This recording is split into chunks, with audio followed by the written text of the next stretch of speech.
Alright, I'm doing a quick little video here to back up what Massachusetts does to, well, innocent people like myself, and how they're, well, in my opinion, more corrupt than any mob's ever been in their life. Well, hold on.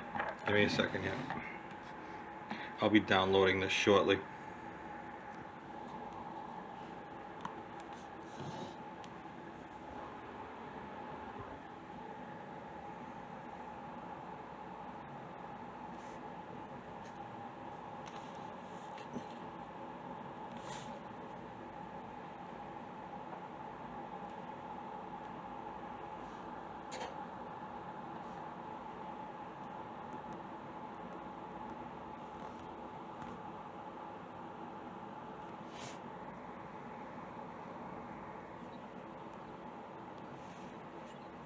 Oh my god.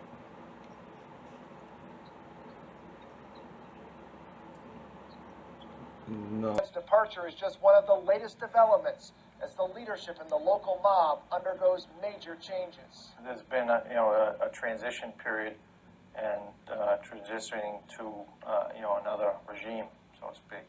State Police Lieutenant Steve Johnson is a veteran organized crime investigator. Johnson could 1990s fought of the city, but now the man in charge of the New England. I think that they realize that violent. Any concerns about inter-gang wars going on? It appears the transition's been very low key and nonviolent. I think that they realize that violent efforts that previous bosses or underbosses may have had just draws more attention, law enforcement attention. The previous boss, Louis Babyshanks Menacchio of Providence, has reportedly retired after nearly 15 years in charge. Law enforcement sources told us he's been replaced by Peter Lamoni, seen here in September making the rounds in the North End at the wake for Jerry Angiulo, who was the New England underboss in the 70s and 80s. Lamoni's career in the mob dates back decades. He was sent to prison for life for a murder in the 1960s. After spending 33 years locked up, Lamoni was let out in 2001 after long hidden evidence revealed he and 3 other men were set up to take the fall for the real killers, all with the knowledge of the FBI. 2 years ago, Lamoni and the other men won a record $101 million judgment against the federal government. But in January, Fox Undercover reported that Lamoni had returned to his old ways and quietly replaced his friend Carmen D'Annunzio as mafia underboss in Boston. Law enforcement tells us you're the underboss, sir. Down in Rhode Island, with Babyshanks Menacchio stepping aside, Bobby DeLuca, also a veteran New England gangster, is now in charge. In the new mob hierarchy, DeLuca serves as the underboss, reporting directly to Lamoni in Boston. How long the mafia's reshuffled leadership team will last is unclear.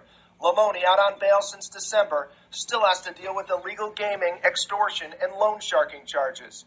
If Lamoni is convicted and goes back to prison, he'd be out of a job, and law enforcement sources say Anthony D'Annunzio would likely take over as boss. According to Lieutenant Johnson, that's an occupational hazard for whoever Watch what he holds says New right now. England's top mafia job. Generally you have a very large target on your back and on your chest and internally and externally. This week's meeting took place in Carmen's kitchen. Generally you have a very large target on your back and on your chest and internally and externally. This week's out of a job, Lamoni, out on bail since December, still has to deal with illegal gaming. This is going along with evidence that I have against Massachusetts and what they do to innocent people, and as I said in the beginning of this, how they are bigger than the mob in Massachusetts. They run all organized crime, and the people like who they claim are the mob, they poison through doctors, through medications, through food, with using methamphetamines, LSD, which I have all physical evidence, by the way. I want you to hear what he says again. Watch what he says. This is, in my opinion, a form of psychological force manipulation. Watch what he says. Why would he say it like this? A target on your chest, on your back, internally and externally. Why? That doesn't even sound natural. Why would he put it in those terms? Extortion and loan sharking charges. If Lamoni is convicted and goes back to prison, he'd be out of a job, and law enforcement sources say Anthony D'Annunzio would likely take over as boss. According to Lieutenant Johnson, that's an occupational hazard for whoever holds New England's That's a top mafia threat job. through psychological Generally, manipulation. you have a very large target on your back and on your chest, and internally and externally. This week's meeting took place in Carmen's mafia job. You have a very large target on your back and on your chest, and internally and externally. This week's meeting took place in Carmen's kitchen. I Restaurant mean, owned on paper anyway by Anthony and Carmen. if that doesn't prove to you what I've been saying, I don't really know how much more to tell you. Along with the Jesus, if you even knew what I have. But with that being said, I actually had to find this on a different news feed because I found this through another news feed on YouTube and about 20 minutes ago, and now for whatever reason I can't get the voice to come back on it, as if someone tried to make it so no one can hear it no more, further pushing my conspiracy. But I was clever enough to find it on a different feed like that. Fast thinker. But I just, and I just really, because this is to me a big problem. And I just want you to see this one more time, because this is an example of forced psychological manipulation, and this is a state official threatening. Impressive display of respect for a well-known and well-liked tow truck driver here on the North Shore. 41-year-old Daniel Cody of Cody's Towing in Lawrence is remembered as someone who could always be counted on. He was doing his job last Wednesday night on 495 in Andover as Cody was standing by his truck loading a vehicle involved in a crash. A passing car on the highway struck and killed him. In a statement soon after his death, his family said Daniel Cody Jr. was a 25-year employee of Cody's Towing. He was a husband and father to his loving wife and sons. Our hearts are filled with sorrow by his loss. Now, the driver accused of hitting Cody was seriously injured. She's been arrested. A woman from Lawrence has been arrested and charged with vehicular homicide as well as drunken driving.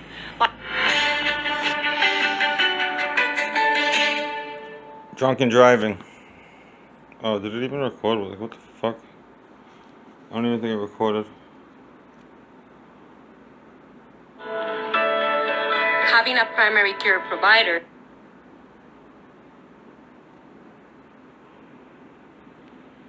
Oh, it did record. Oh, it's still recording now. Ha ha ha. Alright, good. Yeah, and then what? It was released after the fact because they waited X amount of time to what? When did they take the toxicology report? How do you arrest somebody for DUI and then claim that it was an accident because of black ice days later? Rather suspicious, don't you think? I think it's extremely suspicious and should be further looked into.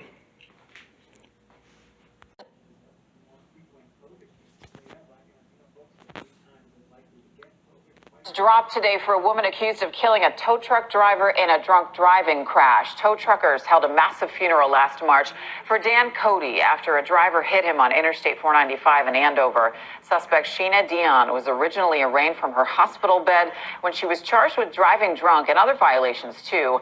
But today prosecutors dropped those charges, saying drug and alcohol tests had come up negative and police had reported black ice in the area before Dion crashed. State police are still investigating that crash.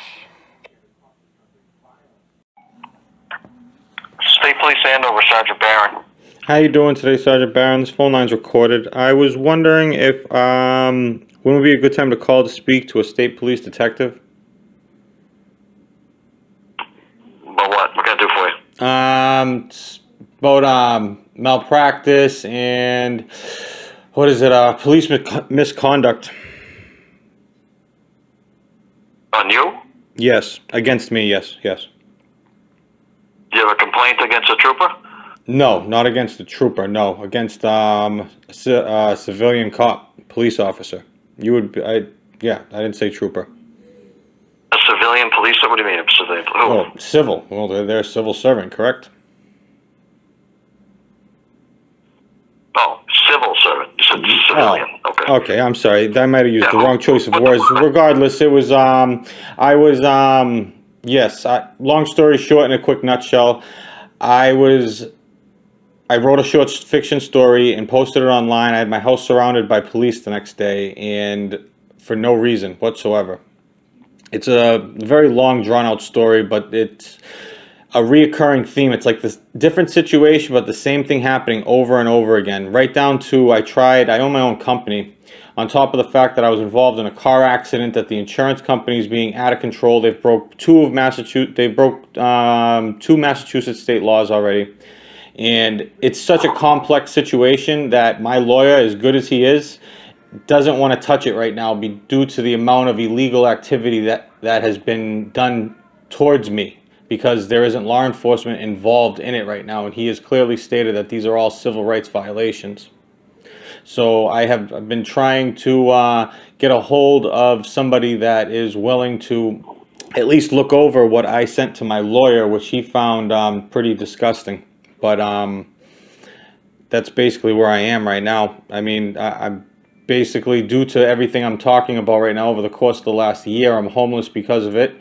And you're talking to somebody who has owned his own company and bought his first house when he was 20 years old. So it's a major conspiracy, collusion, however, whatever you want to put it. I mean, I tried renting a property in Methuen, Massachusetts, and I've never had so much disrespect from city officials ever before in my life over obtaining a simple piece of documentation that legally I don't need, but the business owner wanted me to have so there wouldn't be problems with the city. It's unbelievable what's going on right now. I mean, if you had an email address, I'll send you over everything I got. It'll blow your mind, I promise you that.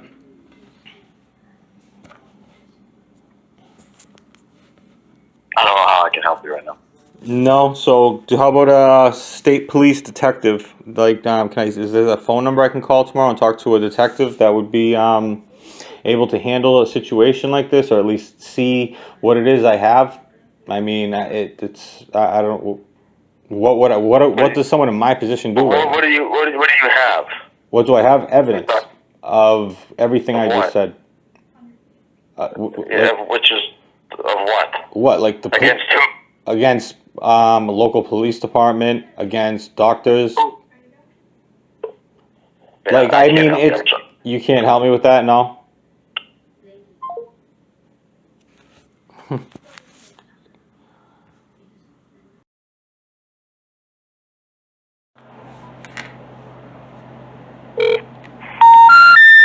The number you dialed is not in service. Awesome. So that was the phone number the state police gave me to call for investigation. Now listen to the conversation.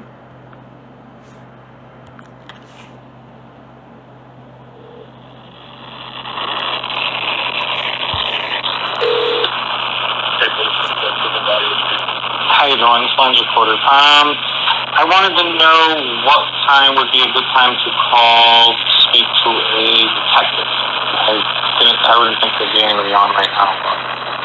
Nobody is on there. You have to call the detective unit to there. No, I assume that, and that's why I gave you guys a call. I just Google searched the number. So, do you have a number for the detectives? Yeah, I'll give you general headquarters number and you can go that way. Perfect. The general headquarters is 508. Yep. 820. Okay. 2300. I really appreciate the help. Thank you. All right, we good. Have a good night.